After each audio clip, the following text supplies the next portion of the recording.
दोस्तों नमस्कार, आप सभी का स्वागत है आपके अपने YouTube चैनल एक्सेस एकेडमी पर। दोस्तों पॉलिटिकल साइंस अर्थात राजनीति विज्ञान का प्रैक्टिस सेट नंबर 10 आप सभी के लिए लेकर के आए हैं।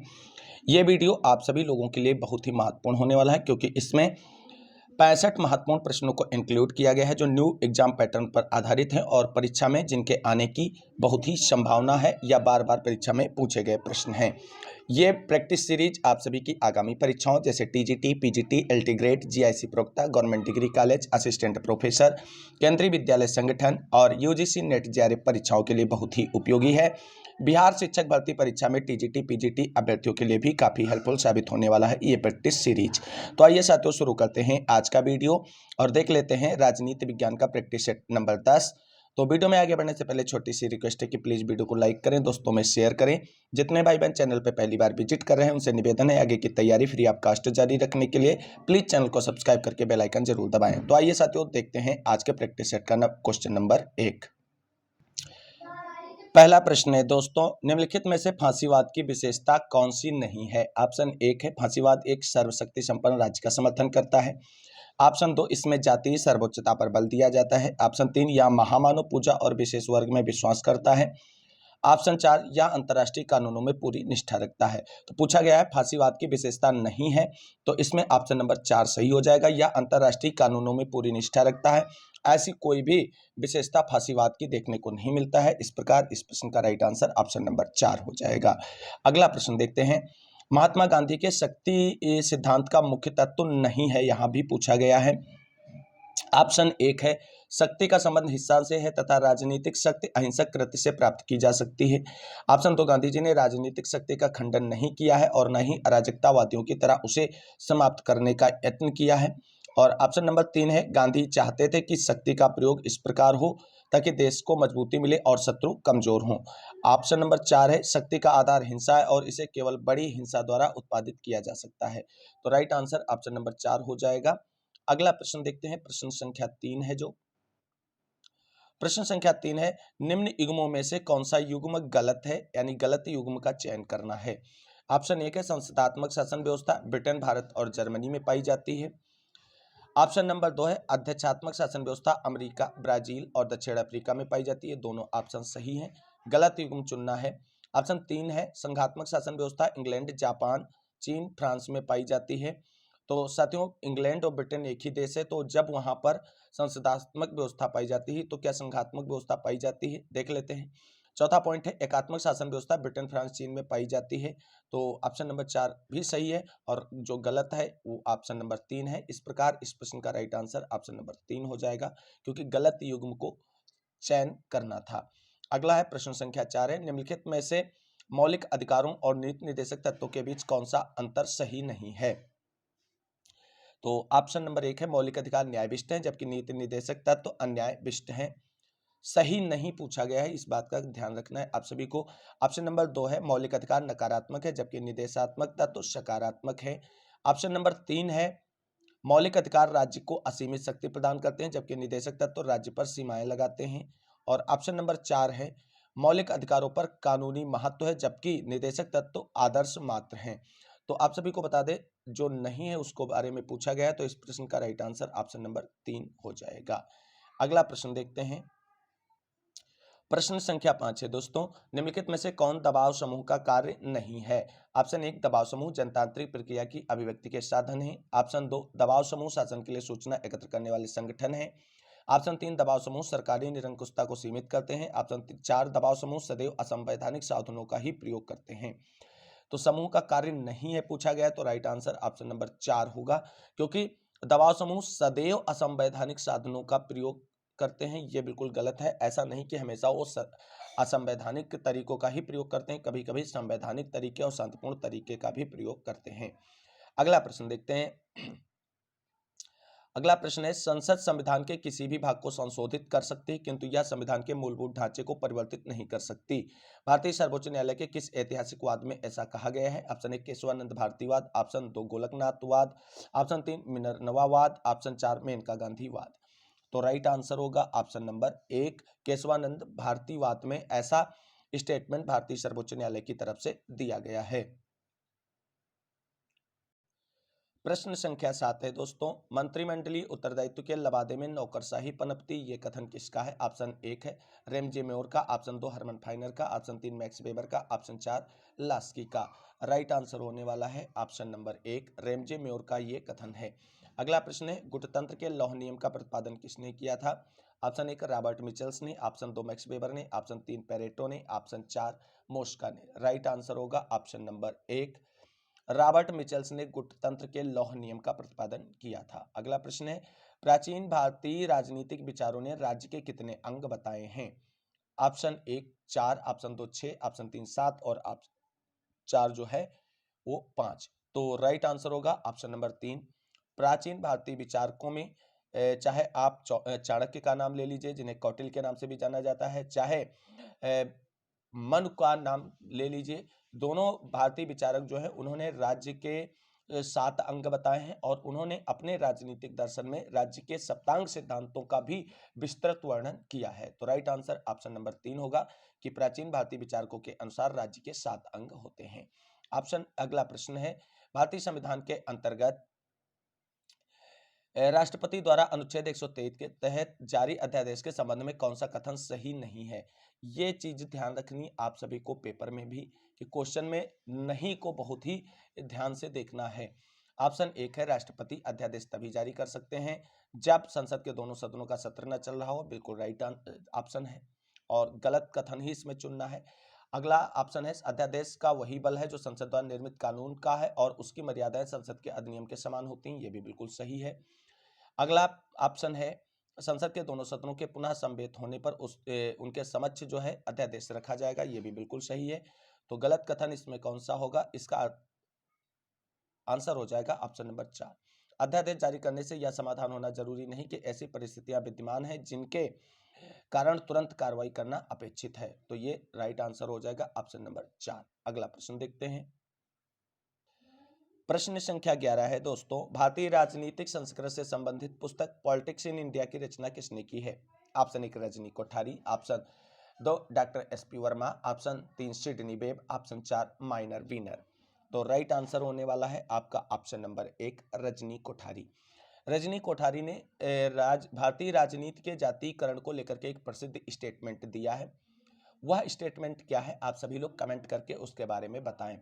और साथियों, आप सभी की TGT, PGT, LT grade, GIC प्रवक्ता, government degree college, assistant professor, Kendriya Vidyalaya संगठन और नेट जेआरएफ की परीक्षाओं के लिए आप सभी की रिवीजन क्लास के लिए टीजीटी पीजीटी रिमाइंडर सीरीज की कंप्लीट वीडियो सीरीज चैनल पे प्लेलिस्ट के रूप में उपलब्ध है। और पॉलिटिकल साइंस अर्थात राजनीति विज्ञान के अंतर्गत राज्य की उत्पत्ति के सिद्धांतों को आप सभी लोगों को ऑलरेडी थ्योरेटिकल रूप में पढ़ा दिया गया है, उसकी भी चैनल पर प्लेलिस्ट विजिट है और करना है आप सभी को, अगर आप सभी लोगों ने अभी तक उन वीडियोज को नहीं देखा है। वहां से आप सभी को इतनी अच्छी से तैयारी करने का कंटेंट मिलेगा जो आप सभी पूरे यूट्यूब पे फ्री ऑफ कास्ट वैसा कंटेंट आपको नहीं मिलने वाला है। उम्मीद करते हैं जिन साथियों ने अभी तक उन वीडियोज की प्लेलिस्ट को विजिट नहीं किया है वो सभी विजिट करेंगे और अपनी तैयारी को मजबूत करेंगे। और उन सभी प्लेलिस्ट का लिंक जो है डिस्क्रिप्शन में भी डाल दिया गया है, आप सभी लोग वहां से विजिट कर सकते हैं। अगला प्रश्न देखते हैं, कौन सा विचारक पाश्चात्य राजनीतिक चिंतन में संविधानवाद का जनक माना जाता है? ऑप्शन 1 प्लेटो, ऑप्शन 2 अरस्तु, option 3 Aquinas, option 4 Cicero. Right answer होगा ऑप्शन नंबर 2 अरस्तु। पाश्चात्य राजनीतिक चिंतन में संविधानवाद का जनक अरस्तु को माना जाता है। अरस्तु को राजनीति विज्ञान का भी जनक माना जाता है। अरस्तु की प्रसिद्ध पुस्तक जो है वो पॉलिटिक्स है। तो ये कुल मिलाकर के कुछ इंपॉर्टेंट फैक्ट थे अरस्तु के बारे में। अगला प्रश्न है, मतों को गिना नहीं तौला जाना चाहिए, यह कथन किसका है? ऑप्शन 1 आग, ऑप्शन 2 रेन, ऑप्शन 3 जेएस मिल, ऑप्शन 4 फाइनल। राइट आंसर है ऑप्शन नंबर 3, यह प्रसिद्ध स्टेटमेंट जेएस मिल महोदय का है। अगला प्रश्न है, द पावर इलिट पुस्तक के लेखक हैं? ऑप्शन 1 है Karl Mannheim, option 2 Max Weber, option 3 C Wright Mill, option 4 Mosca. तो राइट आंसर होने वाला है option number 3 C Wright Mill की पुस्तक है द पावर इलिट, या इलाइट भी इसे कहीं कहीं आपको लिखा देखने को मिल जाएगा। अगला प्रश्न है, भारतीय संविधान के किस अनुच्छेद के अधीन राज्यपाल राष्ट्रपति के विचारार्थ किसी विधेयक को आरक्षित रख सकता है? ऑप्शन 1 अनुच्छेद 169, ऑप्शन 2 अनुच्छेद 200, ऑप्शन 3 अनुच्छेद 256, ऑप्शन 4 अनुच्छेद 201। राइट आंसर क्या होगा? राइट आंसर हो जाएगा ऑप्शन नंबर 2 अनुच्छेद 200 के तहत राज्यपाल जो है किसी भी विधेयक को राष्ट्रपति के विचारार्थ अपने पास आरक्षित रख सकता है। अगला प्रश्न है, रूसो के राजदर्शन में सामान्य इच्छा प्रतिनिधित्व करती है, किसका प्रतिनिधित्व करती है? ऑप्शन 1 है जनमत का, ऑप्शन 2 बहुमत का, ऑप्शन 3 अधिकतम व्यक्तियों का अधिकतम हित का, ऑप्शन 4 सामान्य हित की सामान्य चेतना का। तो राइट आंसर हो जाएगा ऑप्शन नंबर 4। सामान्य हित की सामान्य चेतना जो है वो रूसो की सामान्य इच्छा उसका प्रतिनिधित्व करती है। साथियों, रूसो, हाब्स और लॉक सभी के राज्य की उत्पत्ति के सामाजिक समझौते के सिद्धांत को बहुत विस्तृत रूप में आप सभी के साथ डिस्कस किया गया है, पढ़ाया है आप सभी को। और प्लीज उस वीडियो सीरीज को जरूर विजिट करें चैनल पर, वहां से आपको काफी हेल्प मिलने वाली है। अगला प्रश्न है, संप्रभुता राज्य की सर्वोच्च इच्छा है, यह कथन किसका है? Option 1 Austin, option 2 Willoughby, option 3 Hobbes, option 4 वर्गेस। राइट आंसर होगा ऑप्शन नंबर 2 बिलोबी महोदय का यह कथन है कि संप्रभुता राज्य की सर्वोच्च इच्छा है। अगला प्रश्न है, सामान्य इच्छा के प्रति वास्तविक आपत्ति यह है कि जहां तक यह इच्छा है सामान्य नहीं है तथा जहां तक यह सामान्य है इच्छा नहीं है, यह कथन किसका है और किसने कहा है? Option 1 Bosanquet, option 2 sir Henry Maine, option 3 MP Follett, option 4 Hobhouse. तो राइट आंसर होने वाला है ऑप्शन नंबर 4 हाबहाउस महोदय ने रूसो के सामान्य इच्छा सिद्धांत के आलोचना के रूप में यह स्टेटमेंट लिखा है। अगला प्रश्न है, निम्नलिखित में से किसने भारत में दलविहीन लोकतंत्र का समर्थन किया था? ऑप्शन 1 है एम.एन. राय, ऑप्शन 2 जयप्रकाश नारायण, ऑप्शन 3 आचार्य Narendra Dev, option 4 Ram Manohar Lohia. Right answer होने वाला है ऑप्शन नंबर 2।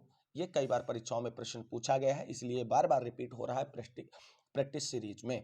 तो भारत में दलविहीन लोकतंत्र का समर्थन जयप्रकाश नारायण के द्वारा किया गया था। अगला प्रश्न देखते हैं। अगला प्रश्न है दोस्तों, अमेरिका में दबाव समूहों द्वारा निम्नलिखित में से कौन सी विधि प्रयोग में लाई जाती है? ऑप्शन 1 बहिष्कार, ऑप्शन 2 लाबी प्रचार और ऑप्शन 3 विधि अभियोग, ऑप्शन 4 शांतिपूर्ण प्रदर्शन। तो राइट आंसर होगा ऑप्शन नंबर 2 लाबी प्रचार। अगला प्रश्न है, हर्बर्ट मॉरिसन के अनुसार नौकरशाही क्या है? तो ऑप्शन 1 है तानाशाही की कीमत है, ऑप्शन 2 संसदीय जनतंत्र का मूल्य है और ऑप्शन नंबर 3 है राजतंत्र की कीमत है, ऑप्शन नंबर 4 है संघवाद की कीमत है। तो राइट आंसर होगा ऑप्शन नंबर 2 संसदीय जनतंत्र का मूल्य है। अगला प्रश्न देखते हैं दोस्तों। अगला प्रश्न है, आनुपातिक प्रतिनिधित्व का सूत्रपात किसने किया था? ऑप्शन 1 है जे.एस. मिल ने, ऑप्शन 2 डार्विन ने, ऑप्शन 3 जी.डी. कोल ने, ऑप्शन 4 बेंथम ने। तो राइट आंसर होने वाला है ऑप्शन नंबर 1 आनुपातिक प्रतिनिधित्व का सूत्रपात जे.एस. मिल ने किया था। अगला प्रश्न है, भारतीय संविधान के किस अनुच्छेद के अंतर्गत कोई नागरिक अपने मौलिक अधिकार की रक्षा के लिए उच्च न्यायालय में याचिका दायर कर सकता है? ऑप्शन 1 है अनुच्छेद 222, ऑप्शन 2 अनुच्छेद 224, ऑप्शन 3 अनुच्छेद 226 और ऑप्शन 4 अनुच्छेद 228। तो राइट आंसर होने वाला है ऑप्शन नंबर 3 अनुच्छेद 226 के तहत। अगला प्रश्न है, प्लेटो के साम्यवाद का सिद्धांत है। ऑप्शन 1 लोकतांत्रिक है, ऑप्शन 2 कुलीन तंत्रात्मक है, ऑप्शन 3 भौतिकवादी है, ऑप्शन 4 प्रगतिशील है। तो राइट आंसर है ऑप्शन नंबर 2 कुलीन तंत्रात्मक है। यानी प्लेटो ने जो साम्यवाद का सिद्धांत का प्रतिपादन किया है वो उनका सिद्धांत कुलीन तंत्रात्मक व्यवस्था के अंतर्गत सम्मिलित किया जाता है। अगला प्रश्न है, लोकप्रिय संप्रभुता की अवधारणा का प्रतिपादन किसने किया था? Option 1 Austin, option 2 Hobbes, option 3 Locke, option number 4 Rousseau. तो राइट आंसर होगा ऑप्शन नंबर 4 रूसो ने लोकप्रिय संप्रभुता की अवधारणा का प्रतिपादन किया था। अगला प्रश्न है दोस्तों, ग्रीन ने स्वतंत्रता की किस प्रकार से परिभाषा दी है? ऑप्शन 1 ऐसे कार्यों को करने की क्षमता जो करने योग्य हैं, ऑप्शन 2 प्रतिबंधों का अभाव, ऑप्शन 3 कोई भी कार्य करने की अनुमति, ऑप्शन 4 विधि की अनुपस्थिति। तो राइट आंसर होने वाला है ऑप्शन नंबर 1 ऐसे कार्यों को करने की क्षमता जो करने के योग्य हैं। अगला प्रश्न है, राज्य एक आवश्यक बुराई है, यह कथन किस विचारधारा से संबंधित है? ऑप्शन 1 अराजकतावादी, ऑप्शन 2 व्यक्तिवाद, ऑप्शन 3 मार्क्सवाद, ऑप्शन 4 श्रमिक संघवाद। तो राइट आंसर यहाँ पे आपका हो जाएगा ऑप्शन नंबर 2 व्यक्तिवाद राज्य को एक आवश्यक बुराई के रूप में मानता है। वहीं मार्क्सवाद जो है राज्य को एक शोषण का यंत्र मानता है। अगला प्रश्न देखते हैं। अगला प्रश्न है दोस्तों, प्लेटो ने अपनी किस रचना में न्याय सिद्धांत का वर्णन किया है? ऑप्शन 1 स्टेट्समैन, ऑप्शन 2 द लाज, ऑप्शन 3 रिपब्लिक और ऑप्शन 4 लिबर्टी। राइट आंसर होने वाला है आपका ऑप्शन नंबर 3 रिपब्लिक पुस्तक में प्लेटो ने अपने न्याय सिद्धांत का प्रतिपादन किया है और इसका उपशीर्षक जो है वो न्याय ही हो गया है। अगला प्रश्न है, मानव चेतना स्वतंत्रता की मांग करती है, स्वतंत्रता का संबंध अधिकारों से है तथा अधिकार राज्य की मांग करते हैं, यह किसका कथन है? Option 1 Laski, option 2 Hobbes, option 3 green और ऑप्शन 4 हीगल। राइट आंसर आपका होने वाला है ऑप्शन नंबर 3 ग्रीन महोदय का ये स्टेटमेंट है। अगला प्रश्न है, निम्नलिखित में से सर्वप्रथम किसने संप्रभुता की संकल्पना को निरूपित किया था? ऑप्शन 1 प्लेटो, ऑप्शन 2 बोंदा, option 3 Hobbes, option 4 Laski. Right answer होने वाला है ऑप्शन नंबर 2। जीन बोंदा ने सर्वप्रथम संप्रभुता की संकल्पना को प्रतिपादित या निरूपित किया था। अगला प्रश्न है, लाक के अनुसार जिस लक्ष्य की सिद्धि के लिए राज्य अस्तित्व में आया था वह क्या था? ऑप्शन 1 व्यक्ति के अधिकारों की रक्षा करना, ऑप्शन 2 शासक वर्ग के हितों की रक्षा करना, ऑप्शन 3 अपने सदस्यों को मूल अधिकार प्रदान करना, ऑप्शन 4 अंग्रेजी राजतंत्र के वंशानुगत अधिकारों की रक्षा करना। तो ऑप्शन नंबर 4 तो हो ही नहीं सकता है, ऑप्शन नंबर 1 हो जाएगा, व्यक्ति के अधिकारों की रक्षा करना, क्योंकि लाक महोदय ने व्यक्ति के प्राकृतिक अधिकारों का वर्णन किया था और कहा था कि व्यक्ति के प्राकृतिक अधिकारों के रक्षा के लिए ही सामाजिक समझौते के फलस्वरूप राज्य की उत्पत्ति हुई है या राज्य नामक संस्था जो है अस्तित्व में आई है। अगला प्रश्न, निम्नलिखित में से किसके अनुसार शक्तिशाली का हित ही न्याय है? ऑप्शन 1 अरस्तु, option 2 Plato, option 3 Thrasymachus, option 4 Machiavelli. Right answer option number 3 हो जाएगा। थ्रेसिमेकस का ये प्रसिद्ध स्टेटमेंट है कि शक्तिशाली का हित ही न्याय है। अगला प्रश्न है, जो विचारक राज्य को संघों का संघ मानता है उन्हें कहा जाता है? ऑप्शन 1 समाजवादी, ऑप्शन 2 संघवादी, ऑप्शन 3 अराजकतावादी, ऑप्शन 4 बहुलवादी। तो राइट आंसर हो जाएगा ऑप्शन नंबर 4 बहुलवादी माना जाता है। यानी जो विचारक राज्य को संघों का संघ मानते हैं उन्हें बहुलवादी माना जाता है। अगला प्रश्न है, शक्ति बंदूक की नली से निकलती यह कथन किसका है? ऑप्शन 1 तिलक का, ऑप्शन 2 लेनिन का, ऑप्शन 3 भगत सिंह का, ऑप्शन 4 माओ से तुंग का। राइट आंसर आपका होने वाला है ऑप्शन नंबर 4 माओ से तुंग का स्टेटमेंट है कि शक्ति जो है बंदूक की नली से निकलती है। अगला प्रश्न है, निम्नलिखित में से कौन लोकतंत्र एवं तानाशाही दोनों का दार्शनिक माना जाता है? Option 1 Plato, option 2 Hobbes, option 3 Rousseau, option 4 Green. Right answer हो जाएगा ऑप्शन नंबर 3 रूसो को लोकतंत्र एवं तानाशाही दोनों का दार्शनिक माना जाता है। अगला प्रश्न है, राज्य के लुप्त हो जाने का विचार किससे संबंधित है? ऑप्शन 1 उदारवाद में, ऑप्शन 2 समाजवाद में, ऑप्शन 3 साम्यवाद में, ऑप्शन 4 है श्रेणी समाजवाद में। राइट आंसर हो जाएगा ऑप्शन नंबर 3 साम्यवाद में राज्य के लुप्त हो जाने का विचार संबंधित है। अगला प्रश्न देखते हैं। अगला प्रश्न है दोस्तों, कांग्रेस समाजवादी दल की स्थापना कब हुई थी? ऑप्शन 1 सन 1921 में, ऑप्शन 2 सन 1934 में, ऑप्शन 3 सन 1955 में, ऑप्शन 4 सन 1967 ईस्वी में। राइट आंसर ऑप्शन नंबर 2 हो जाएगा। कांग्रेस समाजवादी दल की स्थापना 1934 ईस्वी में की गई थी। अगला प्रश्न है, निम्नलिखित में से किस विचारक ने संपूर्ण क्रांति का विचार प्रस्तुत किया है? Option 1 Acharya Narendra Dev, option 2 Ram Manohar Lohia, option 3 doctor Bhimrao Ambedkar, option 4 Jayaprakash Narayan. तो राइट आंसर आपका होने वाला है ऑप्शन नंबर 4 जयप्रकाश नारायण ने संपूर्ण क्रांति के विचार का प्रतिपादन किया था। अगला प्रश्न है, भारत छोड़ो आंदोलन के दौरान कांग्रेस रेडियो का संचालन किसने किया था? Option 1 Jayaprakash Narayan, option 2 doctor Bhimrao Ambedkar, option 3 Usha Mehta, option 4 Acharya Narendra Dev. Right answer आपका होने वाला है ऑप्शन नंबर 3 उषा मेहता ने भारत छोड़ो आंदोलन के दौरान कांग्रेस रेडियो का संचालन किया था। अगला प्रश्न है, संप्रभुता के अद्वैतवादी सिद्धांत का प्रतिपादन किसने किया था? Option 1 Locke, option 2 Austin, option 3 Bentham, option number 4 Mill. Right answer क्या होगा? आप सभी लोग फटाफट कमेंट करें। तो राइट आंसर हो जाएगा ऑप्शन नंबर 2 ऑस्टिन महोदय ने संप्रभुता के अद्वैतवादी सिद्धांत का प्रतिपादन किया था। अगला प्रश्न है, पंचशील का सिद्धांत किससे संबंधित है? बहुत ही इजी क्वेश्चन है, आप सभी लोग इसे जानते होंगे। Option 1 Mahatma Gandhi, option 2 Jawaharlal Nehru, option 3 Jayaprakash Narayan, option number 4 Vivekananda. Right answer हो जाएगा आपका ऑप्शन नंबर 2 पंडित जवाहरलाल नेहरू पंचशील के सिद्धांत से जुड़े हुए थे। अगला प्रश्न है, भारतीय लोकसभा की अधिकतम सदस्य संख्या हो सकती है? Option 1 552, option 2 550, option 3 545, option 4 548। तो राइट आंसर यहाँ पर क्या होगा? आप सभी लोग कमेंट करें। इस प्रश्न का आंसर हम आप सभी लोगों के लिए छोड़ रहे हैं, बहुत इजी क्वेश्चन है, सब लोगों ने जीएस में इसे पढ़ा होगा कि भारतीय लोकसभा की अधिकतम सदस्य संख्या कितनी हो सकती है। इस प्रश्न का आंसर आप सभी लोगों को कमेंट करके हमें बताना है। अगला प्रश्न है, किस संविधान संशोधन द्वारा संपत्ति के अधिकार को मौलिक अधिकारों के अभ्यास से निकाल दिया गया? ऑप्शन 1 36वां संशोधन, ऑप्शन 2 44वां संशोधन, ऑप्शन 3 42वां संशोधन, ऑप्शन 4 46वां संशोधन। राइट आंसर ऑप्शन नंबर 2 हो जाएगा 44वां संशोधन। अगला प्रश्न है, निम्न में से किस एक को हस्तक्षेप का सिद्धांत भी कहा जाता है? ऑप्शन 1 समाजवाद, ऑप्शन 2 श्रेणी समाजवाद, ऑप्शन 3 व्यक्तिवाद, ऑप्शन 4 श्रमिक संघवाद।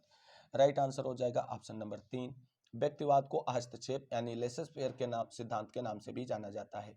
अगला प्रश्न है, निर्धनता अपराध और क्रांति की जननी ये किसने कहा है? ऑप्शन 1 प्लेटो, ऑप्शन 2 अरस्तु, ऑप्शन 3 बोंदा, option number 4 Machiavelli. Right answer आपका होने वाला है ऑप्शन नंबर 2 अरस्तु। अगला प्रश्न देखते हैं दोस्तों। अगला प्रश्न है दोस्तों, फ्रांस की राज्य क्रांति का स्वरूप क्या था? ऑप्शन 1 बुर्जुआ यानी मध्य वर्ग, ऑप्शन 2 सर्वहारा वर्ग, ऑप्शन 3 समाजवादी, ऑप्शन 4 नवलोकतांत्रिक। तो राइट आंसर होने वाला है आपका ऑप्शन नंबर 1 बुर्जुआ या मध्य वर्ग।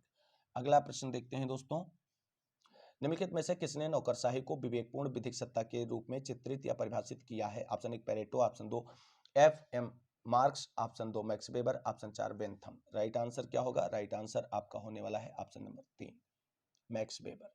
अगला प्रश्न है, निम्नांकित में से कौन संविधानेतर संस्था है? ऑप्शन 1 वित्त आयोग, ऑप्शन 2 निर्वाचन आयोग, ऑप्शन 3 योजना आयोग, ऑप्शन नंबर 4 अंतर्राज्यीय परिषद। राइट आंसर है ऑप्शन नंबर 3 योजना आयोग संविधानेतर संस्था है।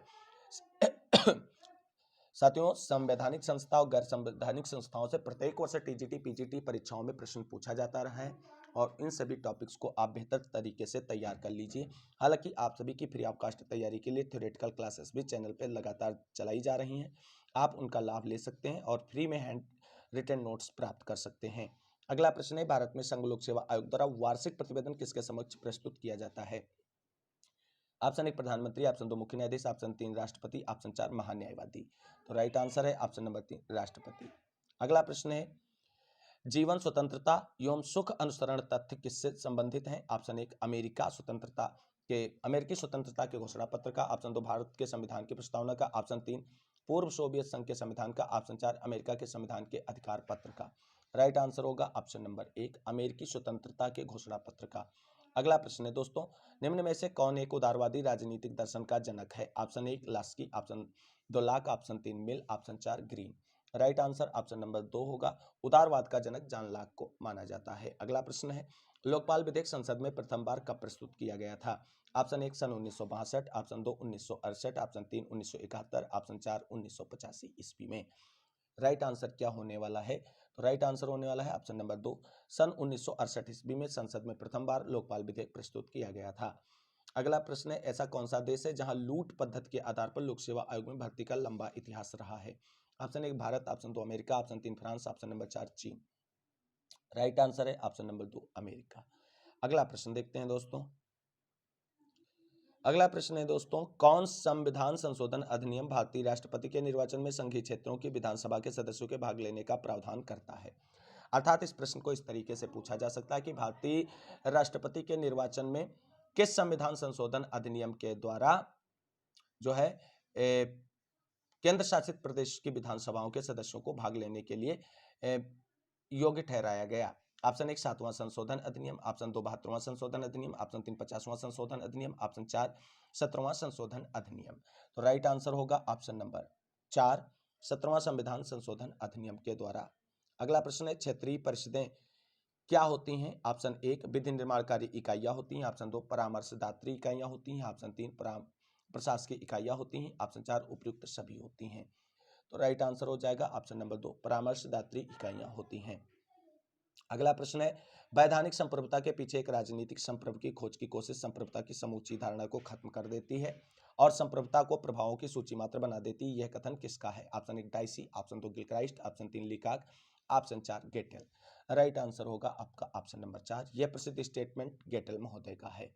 अगला प्रश्न है, निम्नांकित में से कौन सा मौलिक अधिकार निवारक निरोध द्वारा अवधारित होता है? ऑप्शन 1 समानता का अधिकार, ऑप्शन 2 शोषण के विरुद्ध अधिकार, ऑप्शन 3 संवैधानिक उपचारों का अधिकार, ऑप्शन 4 स्वतंत्रता का अधिकार। राइट आंसर होगा ऑप्शन नंबर 4 स्वतंत्रता का अधिकार। अगला प्रश्न है दोस्तों, सभी मनुष्यों को कुछ समय के लिए और कुछ मनुष्यों को सदैव के लिए मूर्ख बनाया जा सकता है, लेकिन सभी मनुष्यों को सदैव के लिए मूर्ख नहीं बनाया जा सकता है, यह किसने कहा है? Option 1 Bryce, option 2 Abraham Lincoln, option 3 Laski, option number 4 लावेल। राइट आंसर आपका होने वाला है ऑप्शन नंबर 2 अब्राहम लिंकन। अगला प्रश्न है, निम्नलिखित में से किसका उदारवाद से मेल नहीं है? ऑप्शन 1 बुर्जुआ राज्य, ऑप्शन 2 प्रतिनिधि सरकार, ऑप्शन 3 लोक कल्याणकारी राज्य, ऑप्शन 4 सीमित सरकार। राइट आंसर हो जाएगा ऑप्शन नंबर 1 बुर्जुआ राज्य जो है ये मार्क्सवाद से संबंधित है, उदारवाद से इसका कोई संबंध नहीं है। अगला प्रश्न है, अरस्तु सर्वाधिक प्रभावित था? ऑप्शन 1 द रिपब्लिक से, ऑप्शन 2 द स्टेट्समैन से, ऑप्शन 3 द लास्ट से, ऑप्शन 4 द अपोलॉजी से। तो राइट आंसर हो जाएगा ऑप्शन नंबर 3 द लाज से सर्वाधिक प्रभावित था। लाज किसकी रचना है? आप सभी लोग कमेंट करके इसका आंसर बताएं। अगला प्रश्न देखते हैं। अगला प्रश्न है दोस्तों, हाब्स का लेवियाथन राजनीतिक दर्शन के श्रेष्ठ राजनीतिक दर्शन की श्रेष्ठ कृति है, यह किसने कहा है? Option 1 C.E. Vaughan, option 2 Clarendon, option 3 G.H. Sabine, option 4 Oakeshott. Right answer होगा ऑप्शन नंबर 4 ओकशाट महोदय ने लेवियाथन पर सीधा शॉट मारते हुए कहा है कि लेवियाथन राजनीतिक दर्शन के श्रेष्ठ कृति है। अगला प्रश्न है, भारतीय संविधान में राज्य के नीति निर्देशक सिद्धांत हैं, तो क्या है नीति निर्देशक सिद्धांत? ऑप्शन 1 है देश के शासन में मूलभूत महत्व के हैं, ऑप्शन बी किसी न्यायालय द्वारा लागू नहीं कराए जा सकते हैं, ऑप्शन सी है राज्य का कर्तव्य है कि विधि निर्माण में उनका सम्मान करें, और इन 3 ऑप्शन से सही जो कूट बनेंगे उनका चयन कीजिए। तो आप सभी लोगों को बताना है कि कौन सा आंसर इसका सही होगा।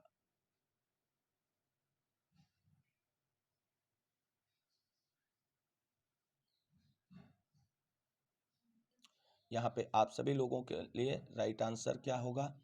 तो राइट आंसर होगा ऑप्शन नंबर 4, यानी उपयुक्त सभी जो हैं वो सही हैं। अगला प्रश्न देखते हैं दोस्तों। अगला प्रश्न है दोस्तों, किसने राज्य का इस प्रकार वर्णन किया है कि यह संपूर्ण विज्ञान में साझेदारी, संपूर्ण कला में साझेदारी, संपूर्ण कला में साझेदारी, प्रत्येक सद्गुण और सभी पूर्णता में साझेदारी है? ऑप्शन 1 एडमंड बर्ग, ऑप्शन 2 अरस्तु, ऑप्शन 3 मैकाइवर, ऑप्शन 4 प्लेटो। राइट आंसर इस प्रश्न का होने वाला है ऑप्शन नंबर 1 एडमंड बर्ग का यह प्रसिद्ध स्टेटमेंट है। अगला प्रश्न है, राजनीतिक संप्रभुता राज्य के उन प्रभावों का समूह है जो कानून के पीछे रहती है, यह कथन किसका है? Option 1 Dicey, option 2 Gilchrist, option 3 Barker, option 4 Bryce. Right answer आपका होने वाला है ऑप्शन नंबर 2 गिलक्राइस्ट महोदय का ये कथन है। आज के वीडियो का अंतिम प्रश्न है, और अगर अभी तक आपने वीडियो को लाइक नहीं किया है तो प्लीज वीडियो को लाइक करें, दोस्तों में शेयर करें, और प्लीज चैनल को सब्सक्राइब करके बेल आइकन जरूर दबा दें आगे की तैयारी फ्री ऑफ कॉस्ट जारी रखने के लिए। तो आज के वीडियो का अंतिम क्वेश्चन देखते हैं, निम्नलिखित में से किसने सर्वोच्च न्यायालय को कांग्रेस का तृतीय सदन कहा है? Option 1 Laski, option 2 Jefferson, option 3 Jackson, option 4 Lincoln. तो इस प्रश्न का राइट आंसर ऑप्शन नंबर 1 होने वाला है। लास्की महोदय ने अमेरिकी सर्वोच्च न्यायालय के बारे में कहा है कि यह कांग्रेस का तृतीय सदन है। और यह था साथियों आज की प्रैक्टिस सेट का आखिरी क्वेश्चन, यानी आज हम लोगों ने राजनीति विज्ञान का प्रैक्टिस सेट नंबर 10 सॉल्व किया है, जिसके अंतर्गत 65 महत्वपूर्ण प्रश्नों को इंक्लूड किया गया था जो न्यू एग्जाम पैटर्न पर बेस्ड थे, और परीक्षा में कई बार पूछे गए क्वेश्चंस को भी इंक्लूड किया गया है, और उम्मीद है कि यहां से आप सभी लोगों के एग्जाम में क्वेश्चन 100% आने के चांसेस हैं। अगर वीडियो आप सभी को अच्छी लगी हो तो लाइक करें, दोस्तों में शेयर करें, चैनल को सब्सक्राइब करें। आज की वीडियो में बस इतना ही, मिलते हैं अगली वीडियो में। इस वीडियो को अंत तक देखने के लिए सभी साथियों को तहे दिल से शुक्रिया, बहुत बहुत धन्यवाद। मिलेंगे अगली वीडियो में, तब तक के लिए सभी साथियों को जय हिंद, जय भारत, वंदे मातरम। आप सभी साथियों का दिन शुभ हो और आप सभी की बेहतर तैयारी हो और एग्जाम में सफलता मिले।